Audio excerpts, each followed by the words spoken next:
Nah, ini. Jadi baca, Iqra. Apa yang akan diiqra? Ini. Baca ayat Allah yang diwahyukan, baca ayat Allah yang diciptakan. Baca ayat Allah yang diciptakan, baca ayat Allah yang diwahyukan. Jadi ketika kita baca yang diwahyukan, tidak cukup itu. Harus baca juga yang dalam rangka apa? Untuk mengenal Allah. Mengenalnya lewat apa tadi?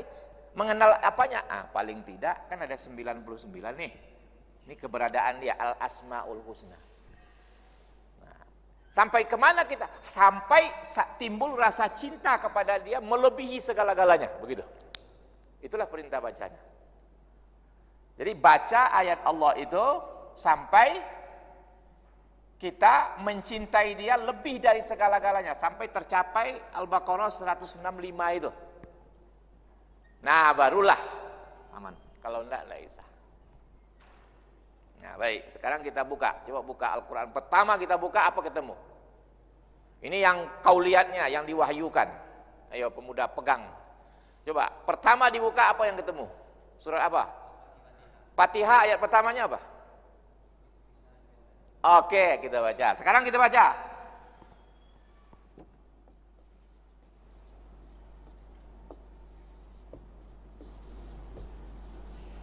Ya.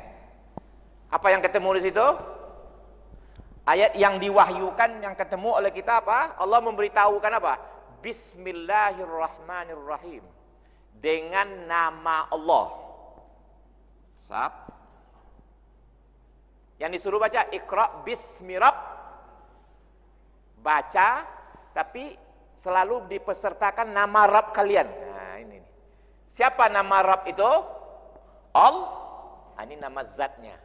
Disebut dalam istilah teologi atau ilmu tauhid ini zatnya Allah, namanya Allah. Nah, ini antik namanya ini. Udah pernah nengok nih, antik. Allah ini. Antik. Apa itu antik? Coba. Sekarang kita buang hamzahnya. Apa bacanya? Lil lahi. Punya siapa? Dia juga lagi. Jadi Allah kita buang ininya, jadi lillah bagi Allah. Oke? Kita buang pula lam ini. Apa yang tinggal? Lahu baginya juga. Paham? Betul tak? Ada enggak kalimat dalam Quran lahu yang kembalinya kepada Allah? Ada kan? Oke. Sekarang buang lagi ini menjadi hu. Siapa? Dia juga. Nah sekarang Pak Bambang siapa namanya? Coba coret-coret, buang-buang. Kira dia nak kembalinya lagi? Hah? Coba siapa nama Ananda siapa? Rizki. Nah, Nah, kayaklah beginilah Rizki mungkin ya tulisannya ya. Nah, sekarang buang ini. Apa bacanya? Ziki. Siapa itu? Bukan ini lagi. Itu subhanallah. Itu antiknya. Jadi nama zatnya Allah, walaupun bagaimana dicarai tetap untuk dia terakhir. Dia. Oke? Nah, sekarang udah itu diikuti oleh dua nama lagi. Ar-Rahman, Ar-Rahim. Ya?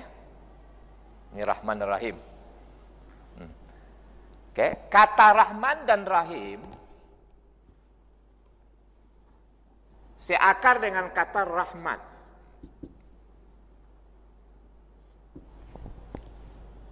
Jadi kata Ar-Rahman, Ar-Rahim seakar dengan kata rahmat.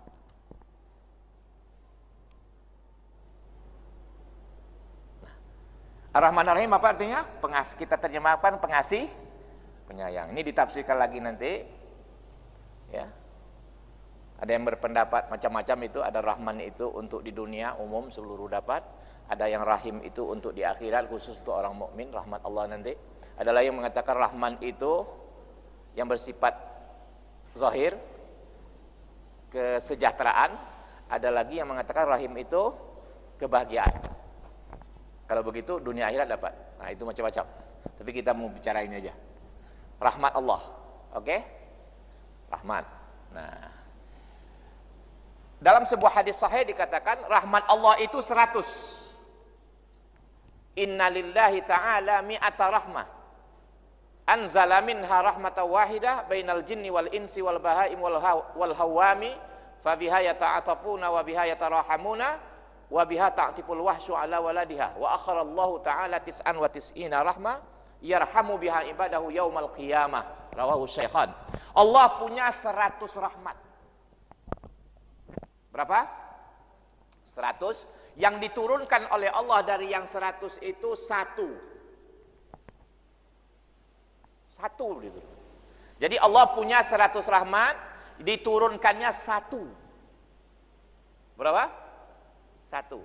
Berarti tinggal dengan yang satu inilah ya, jin, manusia dan seluruh binatang ternak, baik yang liar maupun yang jinak, saya artikan global saja, merasakan kebahagiaan dan kesejahteraan. Jadi ketika saya bicara bahagia berarti ke dalam ini. Kalau sejahtera keluar. Paham maksudnya? Begini. Si A punya anak dengan nilai lulus 10 rata-rata, dia bahagia. Itu ke dalam ini. Kemudian dia tinggal di rumah yang modal rumah itu 10M, mobilnya harga-harga 3M semua. Itu sejahtera. Itu maksudnya. Jadi sejahteranya dan bahagianya itu adalah yang bagian dari yang satu. Dah 99 ditakhirkan oleh Allah, nanti di hari kiamat diserahkan kepada hamba-hambanya. Wa akharallahu ta'ala 99 rahmah yarhamu biha ibadahu yaumal qiyamah. Ditakhirkan, ditangguhkan oleh Allah 99, nanti di hari kiamat baru diserahkan kepada hambanya. Hadis ini sahih menurut pohon lisin. Oke, ini kita mau baca ayat nih, kau lihatnya 100. Nah, bagaimana keberadaan yang 99 itu? Yang rahmat Allah 99 yang nanti diserahkan itu dijelaskan dalam hadis qudsi, a'dadtu li'ibadiyas shalihin ma la 'ainun ra'at wa la udhunun sami'at wa la khatar ala qalbi bashar. Aku sudah persiapkan untuk hambaku yang soleh. Di dalam hadis dipakai soleh karena derajat orang yang an'amta alaihim paling rendah soleh. Ya, jadi ihdinas siratal mustaqim, siratal ladzina an'amta alaihim itu ditafsirkan dalam surah An-Nisa. Minan nabiin, siapa orang yang diberi nikmat itu?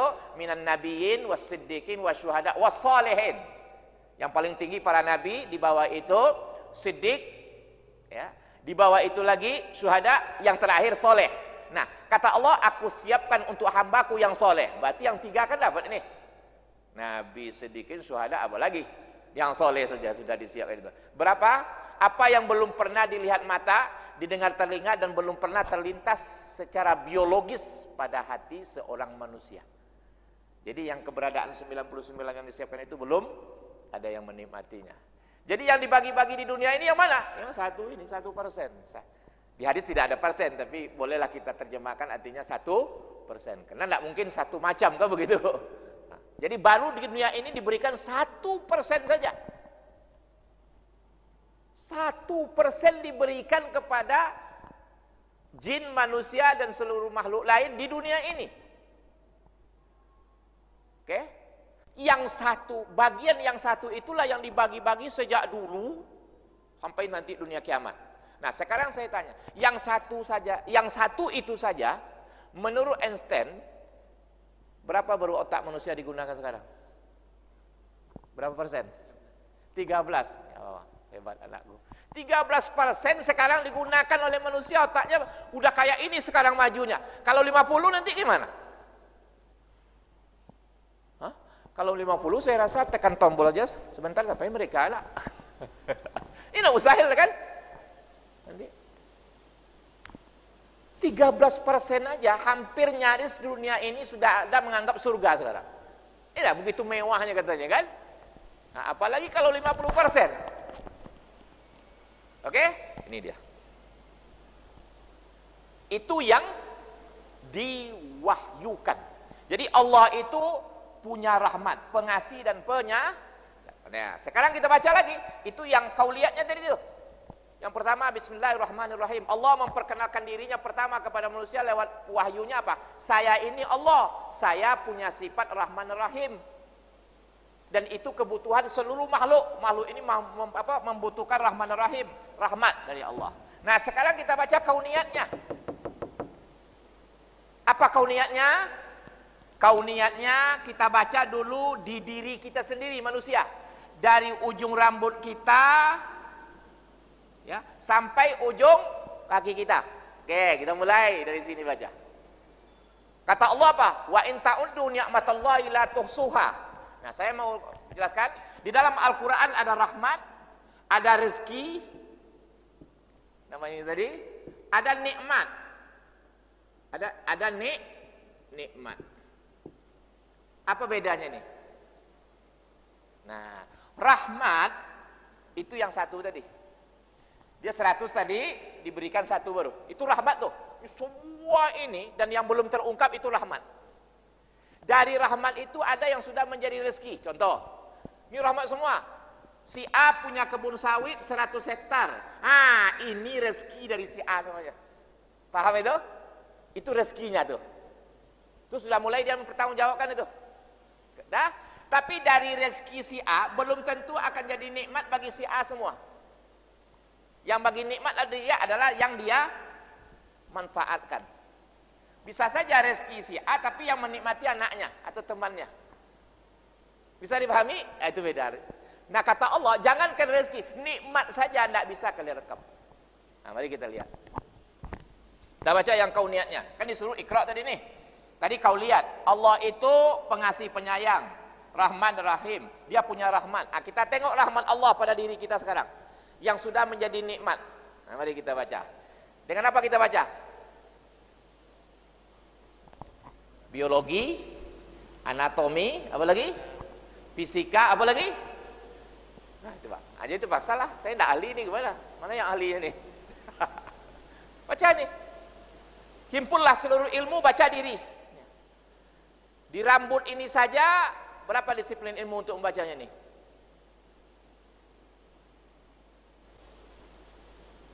Ya, rambut nih. Ini sudah ada dokter spesialis ini. Spesialis mata namanya.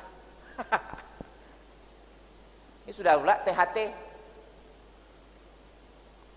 Nah, baca nih. Berapa nikmatnya nih? Rahmat tadi. Ini kita mau melihat ini, baca ayat yang diwahyukan, baca ayat yang yang diwahyukan tadi itu Allah pengasih penyayang. Nah, tengok kasih sayang Allah di diri kalian dulu, seolah-olah begitu. Yang baca. Karena Iqra bismi rabbikal ladzi khalaq, khalaqal insana min 'alaq. Memang kita disuruh baca dulu. Menciptakan manusia dari alaq. Nah, baca ini.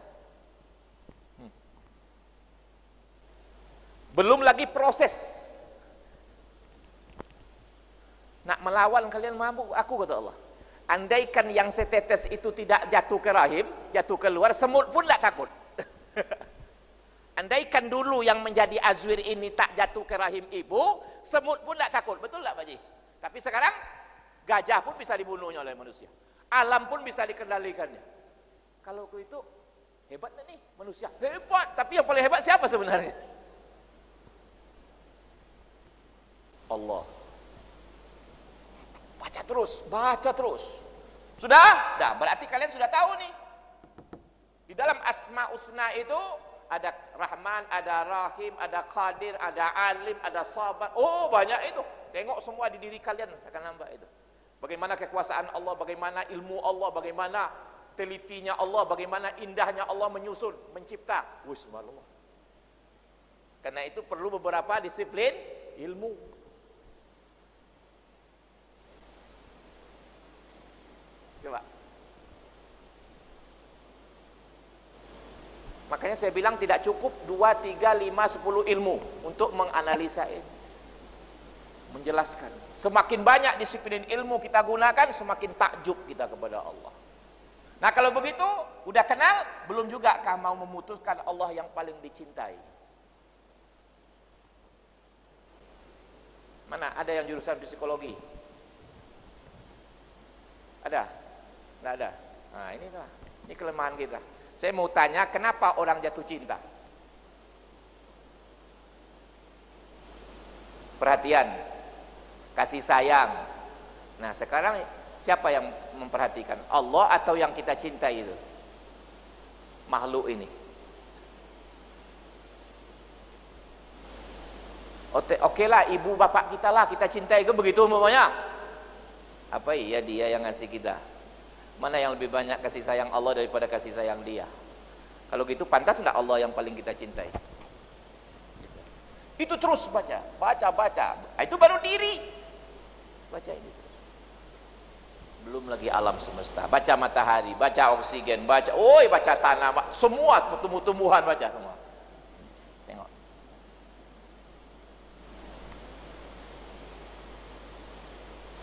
Ini. Nah, kalau begitu baru ini aman.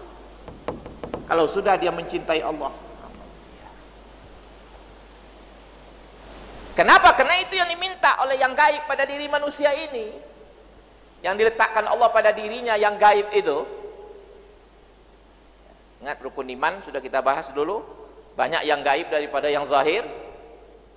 Ya, itu.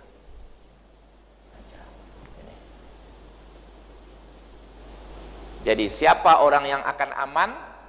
Orang yang mencintai Allah lebih dari segala-galanya. Bagaimana menerbitkan cinta kepada Allah? Segala yang dibaca, arahkan ke Allah semua. Baik yang diwahyukan maupun yang diciptakan ini. Itulah rahasianya. Kenapa kita disuruh berzikir waktu duduk, berbaring, duduk, berdiri, dan berbaring. Artinya apa? Seluruh yang kita baca itu, baik yang alam takambang maupun yang diwahyukan, itu harus jangan putus, harus sampai kepada Allah. Ketika sudah diputus, pasti bencana terjadi. Al-Baqarah, wa yaqta'una ma amarallahu bi ayyusala wa yufsiduna fil ard ulaika humul khasirun. Mereka memutus apa yang disuruh oleh Allah dihubungkan. Akibat memutus itu apa? Mereka bikin kerusakan di muka bumi. Mereka merugi, kata Allah. Allah suruh baca, sampaikan kalian mencintai Allah, sampai mentauhidkan Allah. Diputus. Belajar fisika tidak pernah untuk memantapkan tauhid. Belajar biologi tidak pernah memantapkan tauhid. Belajar geologi tidak pernah untuk memantapkan tauhid. Ya udah. Apa yang terjadi? Bikin kerusakan di muka bumi. Akibatnya apa? Ya rugi. Tidak aman kan? Dia tidak aman, di luar dirinya tidak aman. Makanya saya bilang ketika sudah tidak aman, yang dicek adalah iman. Tidak ada yang lain. Bagaimana cinta kita kepada Allah? Itu maksudnya. Ingat dulu, tandingan cinta kepada Allah dulu kita ambil surat berapa? Ali Imran 14. Ya, ada 6 yang dicintai manusia: wanita, anak, perhiasan, kendaraan, binatang ternak, sawah, ladang. Itu Al-Imran. Nah, inilah tandingan cinta kepada Allah. Kalau sudah yang 6 ini paling dicintai manusia, akibat tak akan aman. Jadi hari ini tak aman, kenapa? Orang lebih mencintai yang 6 perkara daripada Allah. Atau orang mencintai yang 6 ini bukan karena Allah, gitu. Dia boleh, tapi karena Allah. Dan malah Allah nanti akan menyuruh kita mencintai ini, diatur supaya bertambah hebat lagi, gitu.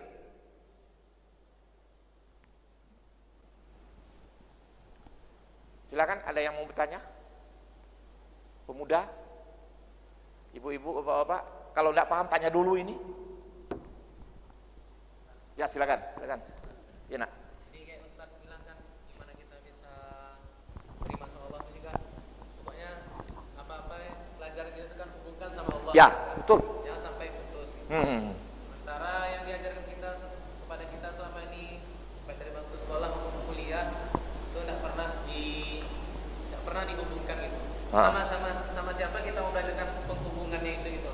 Kadang-kadang kita misalnya ikut ada kajian misalnya tentang sunnah-sunnah Nabi, misalnya ketika Nabi itu bagaimana posisinya waktu tidur. Ya. Ketika misalnya dalam kamar mandi gimana buang hajat gitu kan. Kenapa mesti kayak gitu? Ya karena Nabi nya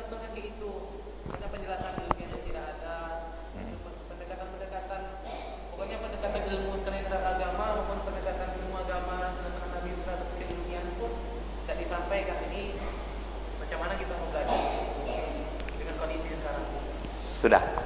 Alhamdulillah. Makanya di Mutmainnah kompak pemudanya, minta kami mau menjelaskan sholat, dokter, enggak Ustaz Azwir lagi bilang.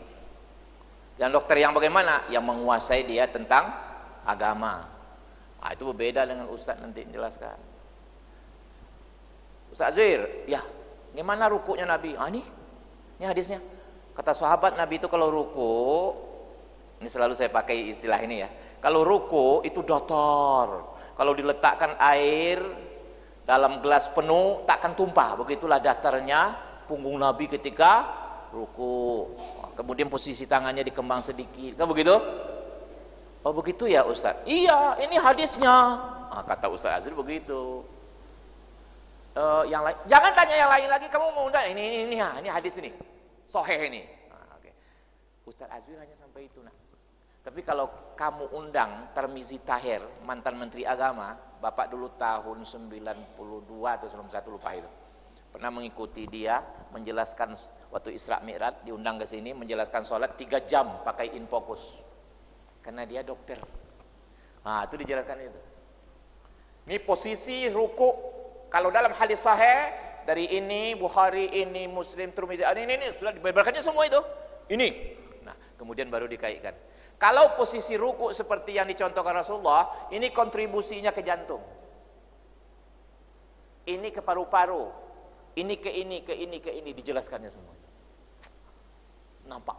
Semakin lama ruku seperti ini, semakin sehat tubuh manusia. Wow. Apa pula beda di siang hari dengan malam hari? Salat tahajud ini beda pula, dia kaitkan pula dengan kondisi alam. Subhanallah. Begini. Gitu. Sehingga orang berusaha, tidak mau orang cepat-cepat lagi mencari posisi, gitu.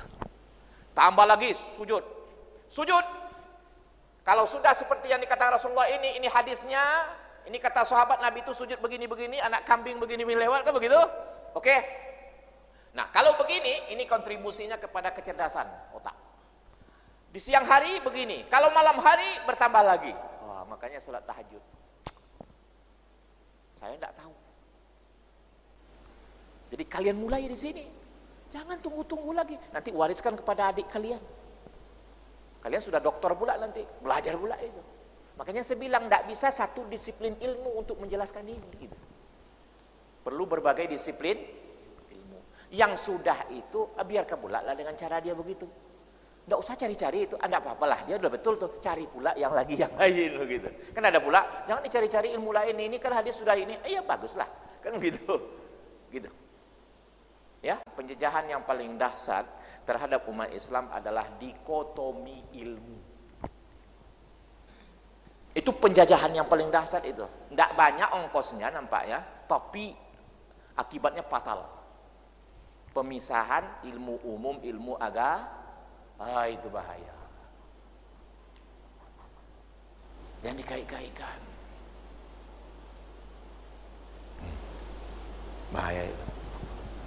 Ya, jadi kalian mulai giatkan kegiatan pemuda, undang pemuda Pekanbaru, bikin kajian di sini. Pakai itu minta. Ya kan? Nah, teori matematik pelapukan, betul tidak kiamat itu ada? Gitu.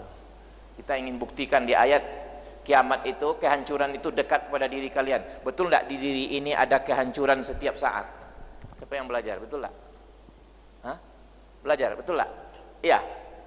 Sel-sel kita setiap saat hadir kan? Itu sudah kiamat dalam diri kita ini terus. Pembakaran terjadi tidak di sini? Ya udah, apa lagi? Terbuktilah hampir sekali saat itu kepada kalian. Kenapa kalian lalai kata Allah? Kenapa titik-titik perginya itu tidak kalian isi dengan pahala? Sel-sel kalian yang berganti setiap saat itu nanti akan jadi saksi di sana. Hei sel, waktu kamu pergi kemana? Sedang mencarut Tuhan aku katanya. Paham itu? Ya sudah lewat, ganti sel baru. Subhanallah. Bisa dipahami maksud saya? Nah kan perlu lagi ilmu kalian Bapak. Makanya duduk di sini kita. Ini Pak, di tubuh manusia ini begini. Terjadi kiamat setiap saat. Kiamat dalam pengertian saat kehancuran. Betul enggak? Terjadi.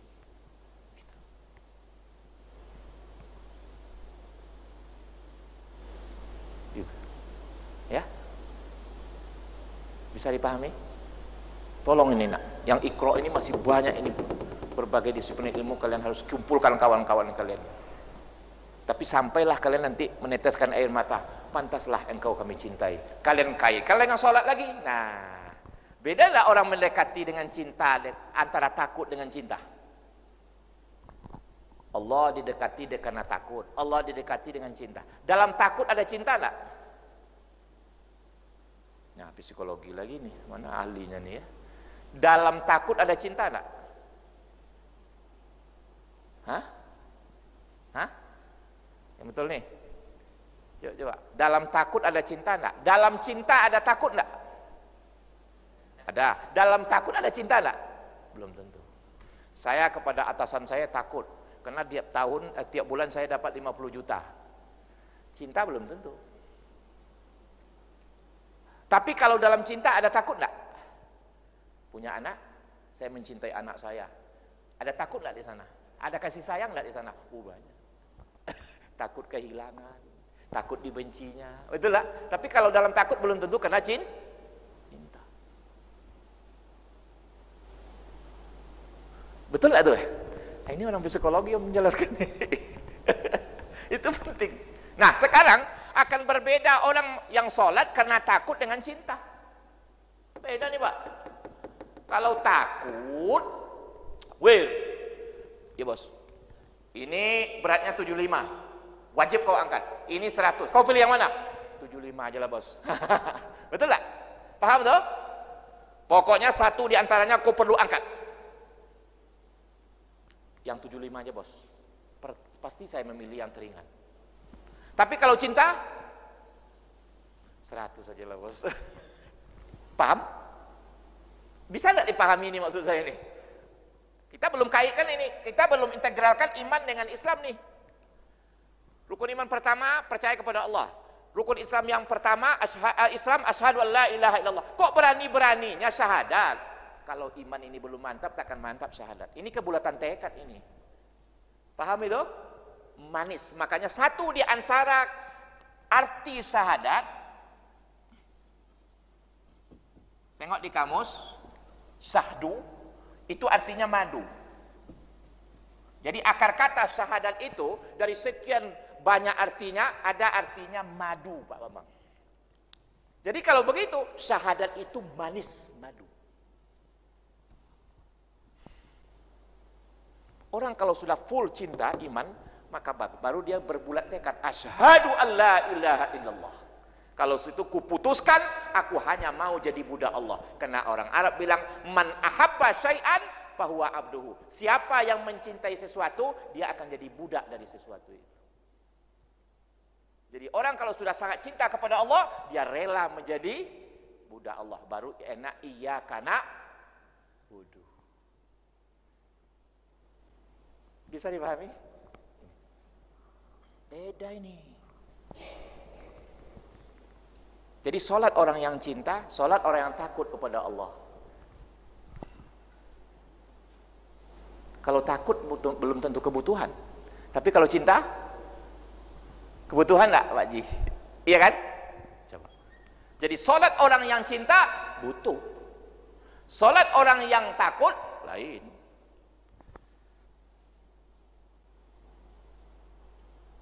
Tapi boleh enggak sholat takut? Boleh, enggak apa-apa. Tapi akan berbeda dia. Oke? Gimana tuh? Betul enggak? Saya tahu 80-an pernah menangkap di jalan dagang.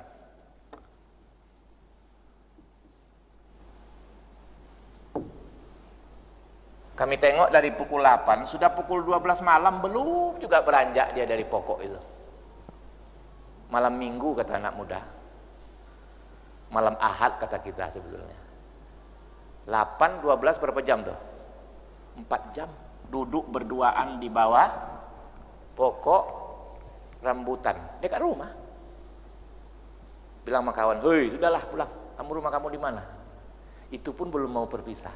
Saya rasa mungkin ada nyamuk juga di sana. Itu karena apa? Karena mencintai, saudara. Nah kalau begitu payah enggak menangkap tuh orang yang sholat lama-lama? Enggak, kalau dia sudah cinta kepada Allah, apa susahnya? Betul lah? Itu persoalannya. Ini. Seorang kakek cinta kepada cucu, bermain berjam-jam, enggak bosan-bosan. Cinta lain. Apalagi ke atas. Ini. Bisa dipahami? Ini. Nah sekarang Iqra ini kita terjemah bebaskan, ini pendidikan. Nah ini yang rusak hari ini. Kenapa? Karena tidak bermuara ke sini. Apa saja sekarang? Mana? Biologi, fisika, geologi, ekonomi, politik, sosial. Nggak ada bermuara ke sini. Rusak. Seharusnya Iqra itu harus ke sini semua. Iqra bismi rabbik. Baca dengan nama Rabb, 99 harus ke sana semua. Nah politisnya sebenarnya kalau ini diterapkan harus ajaran Islam, karena tidak mungkin kalau tidak ajaran Islam dia akan mengarah ke sana. Gitu. Kalau sekuler mana bisa sampai? Itu. Ini perjuangan umat Islam yang berat sebetulnya, memperbaiki sistem pendidikan ini supaya tidak sekuler, supaya tidak dikotomi lagi, tapi integral bahasa, integrasi. Wah, ini berat. Makanya kita cobalah dengan kajian-kajian ini, kita kan ke sini. Iqra, baca. Silakan baca. Silakan baca tanah, silakan semua. Nah kan ada yang bertanya lagi? Kalau belum paham tanya. Ibu-ibu. Tanya. Saya suka ini pemuda. Silakan. Ya.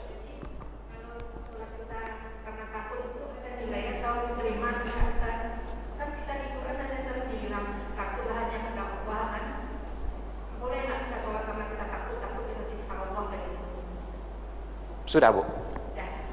Dapat pahala. Kalau syarat rukunnya cukup dapat. Insya Allah dapat.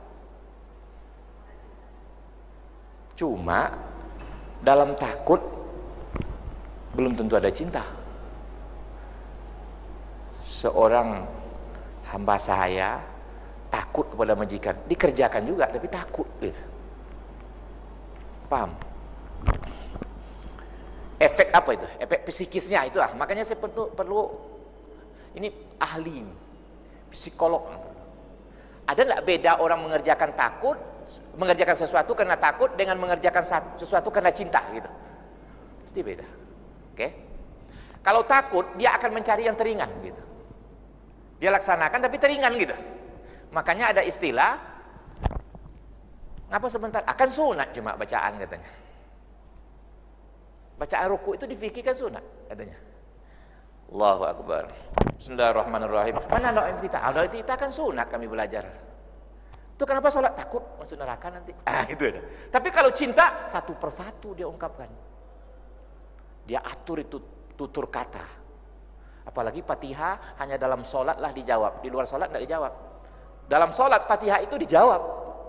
Ketika si sholat membaca Alhamdulillah, Allah katakan hamidani abdi. Hambaku memujiku. Itu dia banggakan kepada zatnya, dia banggakan kepada para malaikat. Coba bayangkan itu. Itu beda.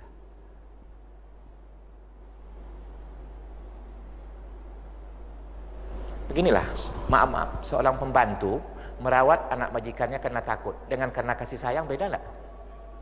Beda enggak? Terhadap jiwa dia beda enggak? Terhadap pelayanannya beda enggak? Beda. Dia karena takut kepada majikannya, dia kerjakan juga.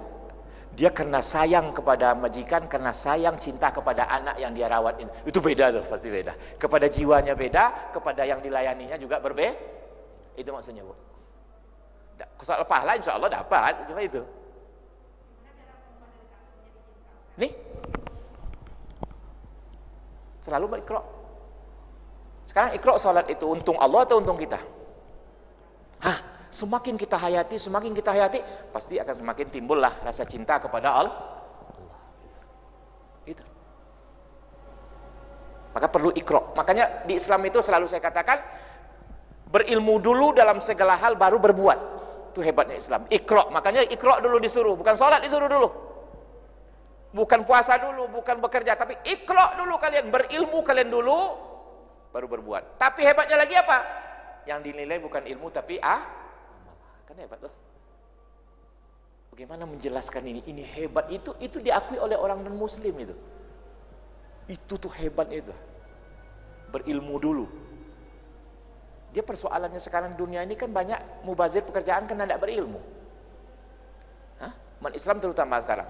Orang bertani sudah pakai dasi, pakai sepatu mewah. Awak masih? Nah ini dampaknya beda nih Bu. Coba kalau umat Islam lah seperti itu, kan enak tuh. Setengah jam sebelum sholat, sudah buka sepatu, buka dasi, dah enak sholat. Karena dia bekerja dalam AC Bu. Dalam alat berat itu ada AC enggak sekarang? Bang, ada kan? Yang orang kita coba tuh, dia nanti zuhur mau kerja nih, pukul 11, setengah 12 masih mencangkul dengan kotor. Bagaimana mau sholat padahal sholat? Coba. Bisa enggak dipahami maksud saya itu? Makanya ilmu betul. Beda lah cara sholat tuh.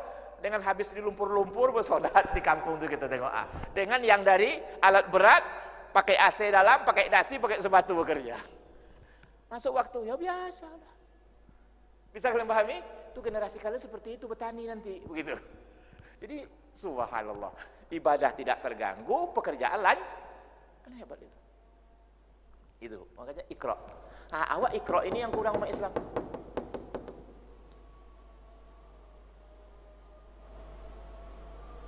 Iqra, kurang.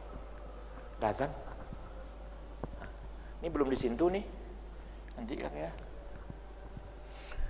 Ini tanda kedua nih. Coba hubungkan nanti dengan Al-Anfal ya. Ini tanda orang beriman, innamal mu'minun allazina idza dzukirallah wajilat qulubuhum. Innamal mu'minun allazina idza dzukirallah wajilat qulubuhum. Orang mukmin itu adalah apabila dizikirkan Allah, wajilat qulubuhum. Hati mereka wajilat. Apa wajilat? Wajilat kombinasi antara khauf dan raja, takut dan harap.